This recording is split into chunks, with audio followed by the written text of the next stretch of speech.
Hey, so you want to visit Cezanne, right? You're in Aix-en-Provence, great. You want to go to his atelier? Well, you can't, because in 2024, just last month, they closed it down. So yeah, basically forget about it. But you're lucky because basically I already made a video of it, of a tour I went there. So I thought I'd put it up on YouTube so that you don't miss out.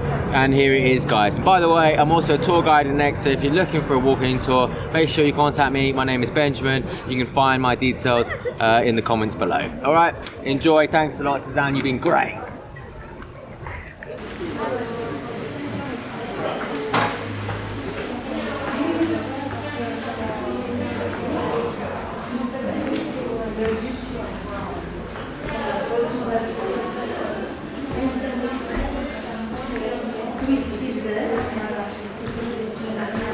Là, et puis passer ces tableaux.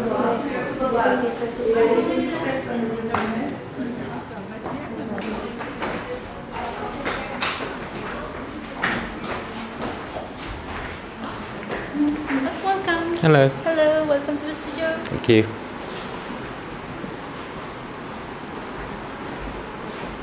Hello, hello, the studio. Hello, welcome to the studio. Welcome to the studio. Welcome. Don't hesitate if you want to. Oh.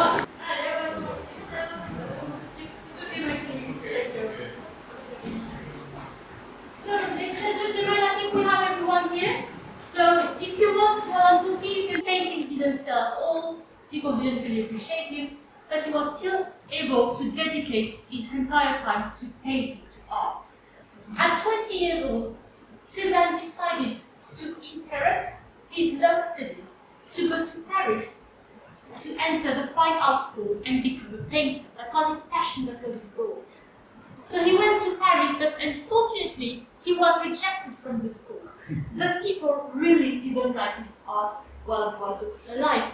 It was too groundbreaking. He was breaking all the rules of the time. So people, you either liked it or you hated it with a passion. There was no in between. He went to another art school. He didn't know school. In this other school, he met the Impressionists who had a great influence on his art. Before that, he was in his Couillard era, where he was painting in dark tones with thick layers on the canvases, using knives to paint on the canvases, like those right here. Once he met the Impressionists, his palette became much lighter and much more colorful, and his touches on the canvas were thinner. It's mostly thanks to Camille Pissarro's influence too that he started to paint outside. And it was very important because, of course, Cezanne is very well known for his landscape paintings, like the Saint-Victoires around Aix-en-Provence, but also around Paris and around Lestat in Marseille. So during his life, Cezanne went back and forth between Aix-en-Provence and Paris. He could never stay in one place. As he said himself, when you're born in Aix, it's over. Nothing else is good enough. You have to come back here at some point. And I had to agree with him because after several years abroad, well, I'm back here too. So I have to agree. It's really in 1886 that he came back here more permanently because his father passed away. So he had to take care of his mother in the family mansion of the Chasse de Buffon. Unfortunately, when she passed away a few days later in 1897, he had to sell his family home he loved so much. His sisters wanted the money of the house, he wanted to keep the house, so they compromised and they sold the house to get the money. So suddenly, Cezanne was very rich. He had a lot of money on his hands. What did he do with that? He bought a little flat downtown in the city center. And then he had a studio, but it was in the middle of the town. And at the time, Aix-en-Provence didn't really like Cezanne. So he preferred to paint outside, in the countryside or around the city. What did he like to paint in this countryside? Well, of course, the mountains of Saint-Victoire. That's it, that's obvious. He loved this mountain so much that he painted it 87 times. If you want to play card differences among the 87 Saint-Victoires, you will notice that some of them are in this triangular shape. That means that they were painted from the top of this hill, below here. And so, one day in 1901, Cezanne decided to buy this terrain, which was an orchard, and is also halfway from his favorite view of the mountain and his flat downtown. We're just in the middle of those two. So there was nothing here aside from olive trees and fig trees, so he designed the plans for this building and the construction was done by 1902. That's when he started to work here. Since Cezanne made the plans, this building is the studio of his dreams. Everything is thought for art. He can live here. All the space downstairs, he only uses storage space. This room was dedicated to art. This is where the magic happens. You have 50 square meters entirely for painting. He could work on several compositions at the same time. But the main asset of this room, it's the light. Cezanne designed this place for light. First of all, you see that we have a high ceiling, while it wanted to have, of course, this huge window. For Cezanne, light was essential because he wanted to reach a harmony of colors. So he needed the natural light to make sure he had the right colors. That's why you had no electricity, only the light pouring from this window. At the time, the vegetation was lower, so you had even more light coming in. You might have noticed that this window is facing the northern side, which can be quite surprising because when you build a house, you want the southern side because it's much thinner. But three things that make the northern light much better. It is softer, so there won't be too many light variations. It is, well, too many shadows and color variations. It is constant. It's always the same light. It doesn't change. It's not following the sun. It's always a reflection. So you always have the same working conditions. So that's much better for you. Also, third point that is more important in this region. We're in Provence. If you have this big window on this side of the house, you would be cooking alive here in the sun. It will be unbearable. As you can see, we do have two big windows on this side, but we have shutters outside, inside, and curtains to really block the strong light of the south and survive here in the sun. Since Cezanne wanted the purest light possible inside, he also had to think a little bit about the floors and the roofs.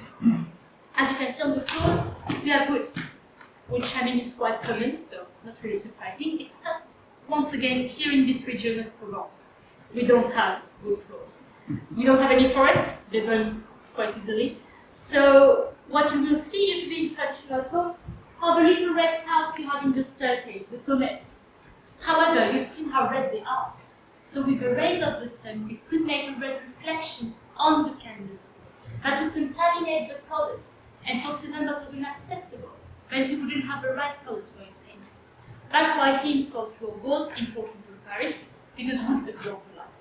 It's the same idea for the walls. If you had white walls, well, this was an orchard, so you had a lot of green trees outside. Green reflection on the white walls would reflect on the canvas. Once again, not possible, so he had them painted in this light blue-gray with touches of ochre to try to mimic a grey sky like we are about tonight. So from 1902 to 1906, Cezanne would come here every single day, mostly in the morning from 6 a.m. to noon, roughly, to work on a few portraits, on a few landscapes, but mostly on still life paintings, using the objects you have here as models. You might recognize some of them if you've seen a lot of Cezanne's still lifes, and those objects are the originals. They didn't move from here, so we're quite lucky to still have them here. As you can see, they're quite everyday life objects. And then he would go back downtown to have lunch in his flat, and then in the afternoon, he would either come back here, but most of the time he would go outside in the countryside to paint landscape all around Aix-en-Provence. To do that, of course, he needed his tools. And since we are halfway from his flat and his favorite view of the mountain, well, he would often leave his tools right here, and that's why they're still here with us today. Here we have the artist's hats, we have his coats, his bags, his umbrellas, his palette with still some touches of colors in them, his paint tubes, his brushes, his walking cane, and last but not least, his foldable easels over there. All of that could add up to 20 kilograms on his back. At the time Cezanne was well over 60 years old, he had diabetes, so a lot of pain in his legs, and he was still walking all around Aix-en-Provence with that in his back. Have you planned to kill by foot to come here? Do you feel like doing this with 20 kilograms on your back? Because I don't, and I'm not 60 years old yet. You should go to the gym a bit more. But let's get back inside the studio, it would be much better than the film. We like this still life because we are lucky enough to have the original models that he did use to create it. Here you find the olive jar, the rum bottle, the ginger jar, and the plate with the fruits. When we compare the objects, the models, and the painting, you can really see what rules Cezanne was breaking when painting anything. For example, look on the painting, the olive jar in green. You can see a little bit of the inside, right? But also the front face of the jar. Now compare with a real-life object. Can you see both the inside and the front face at the same time? If you have the same eyes as I do, you can't. Basically, when Cezanne paints something, he's not doing like everyone else, just looking from one angle at his composition. He walks around it, analyzes it from several angles, and then he puts those several angles in one single painting. Basically, he breaks and mixes perspective in one painting. And that, at the time, no one was doing that. That was revolutionary. But so people, well, they didn't like what they couldn't understand, so they say that, no, you don't know how to draw, get out. Cezanne would also want to reach a harmony of shapes in his paintings, harmony of colors and harmony of shapes.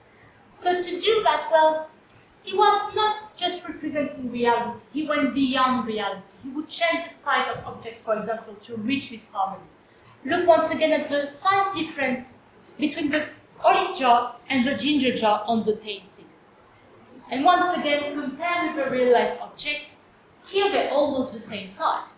Like there might be 1 centimeter difference here. Here the olive jar is massive.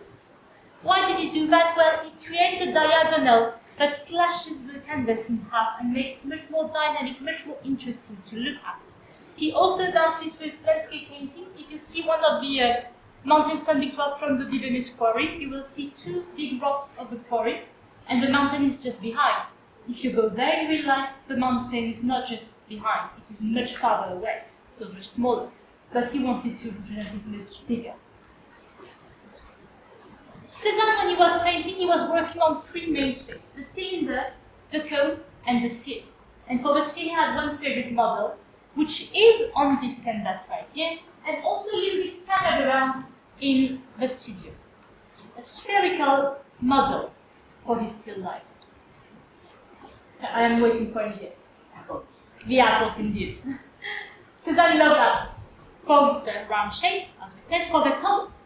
If you want to reach a harmony of colors, apples are amazing. You have greens, you have yellows, you have reds. You have this little shine with a stroke of white, that's amazing.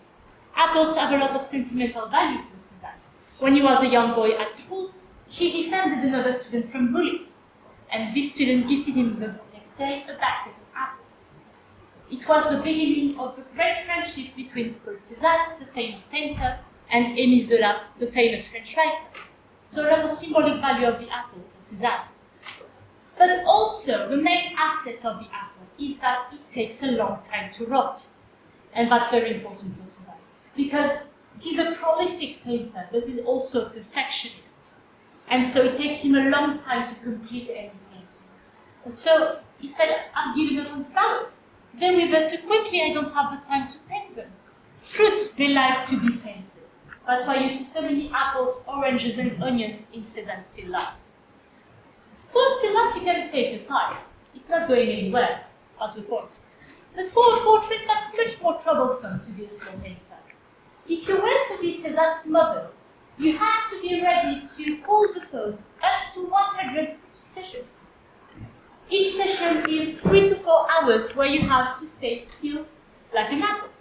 The champion for that was Miss Hortense Fité. She posed for 29 paintings. I'm letting you do the math for how many hours she had to stay completely still.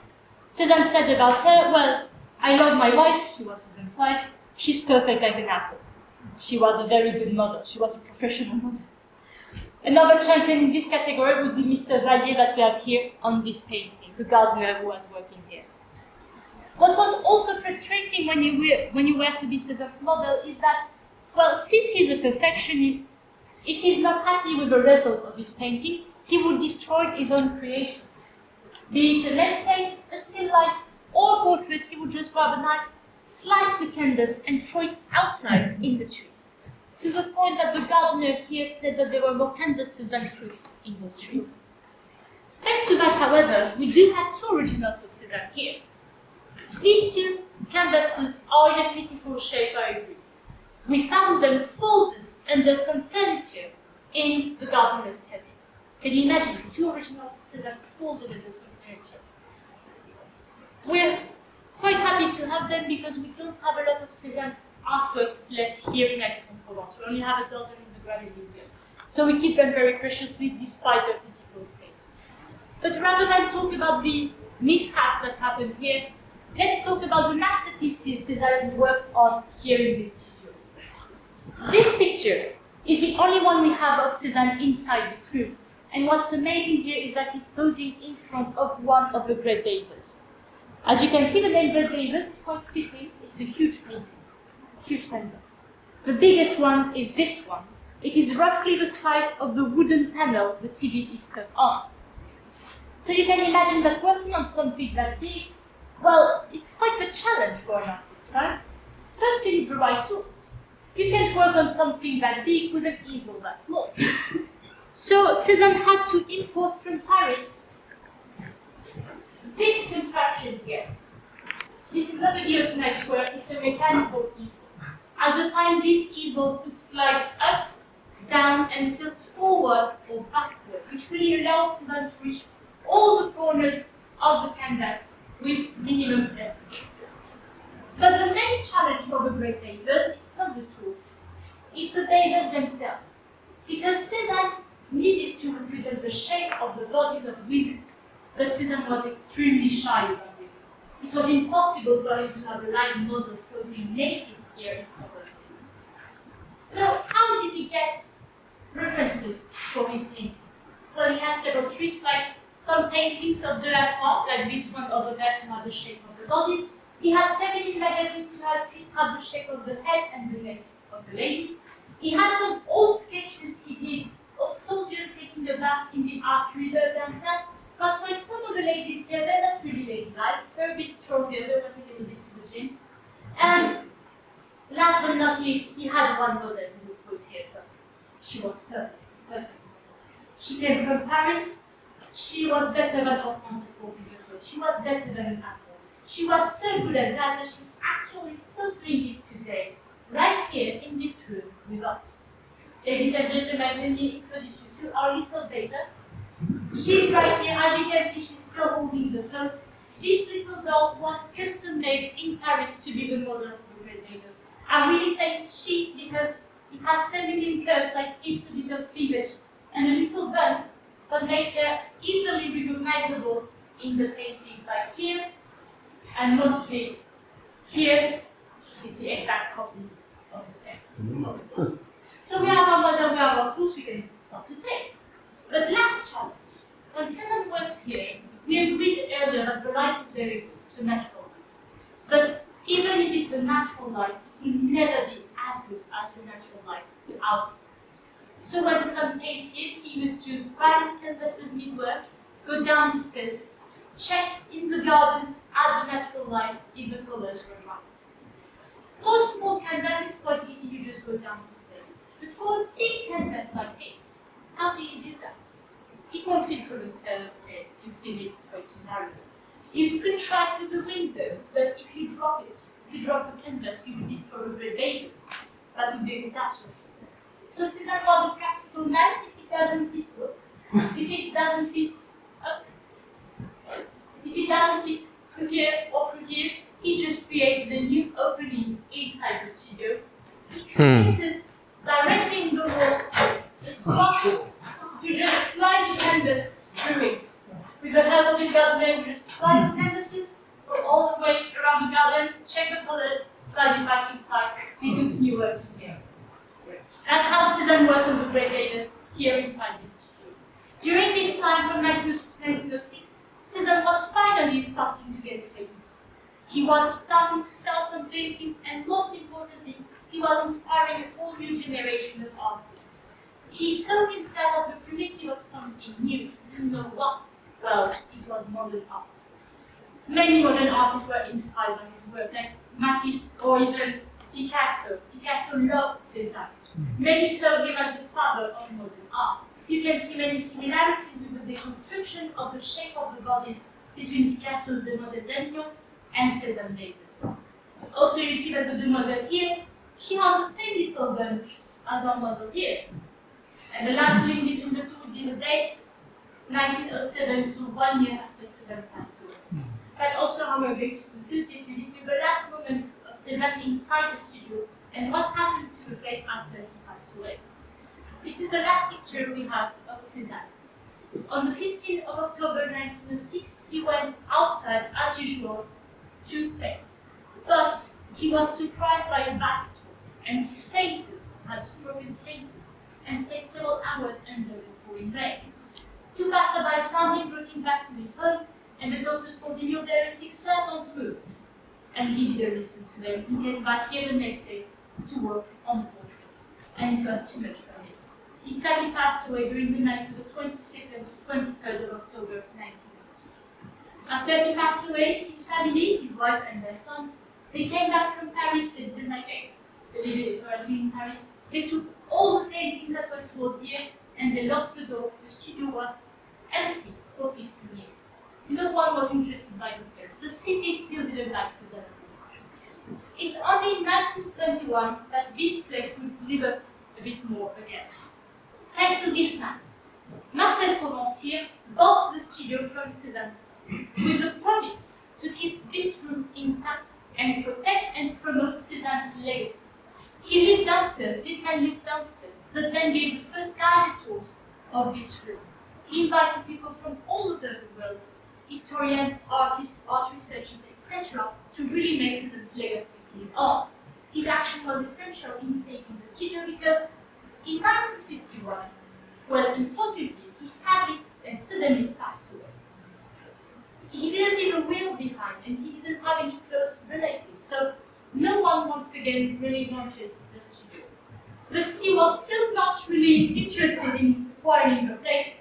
The people who wanted this place were real estate agents. And they didn't want this place for the building. They wanted this garden. They wanted the terrain because we're only 10 minutes away by foot from the city center. So that's an amazing opportunity. You can make a lot of money. Thanks to us. Well, a bit unfortunately for me, maybe perhaps thanks to you, it's not the French who saved the studio, it's the Americans. Especially these two men. James Lord, a writer, and John Rewald, a specialist, a researcher who was a specialist of Cezanne. When they learned about Marcel Provence's passing, they immediately created the Cezanne Memorial Committee in 1952. And by 1954, they had gathered enough funds and even enough donators to save the studio and buy it. They gave it to the University of Aix-en-Provence so that they could organize tours, make the place live on a little bit. And in 1969, finally, the university gave the management of this building to the city of Aix-en-Provence so that this place could become a real museum. That's how the studio is still standing today, as it was during Cezanne's time. This is the same paint on the walls. This is the same floor he walked on. Those are the same objects he painted and used as models. That's how we can share this space with you.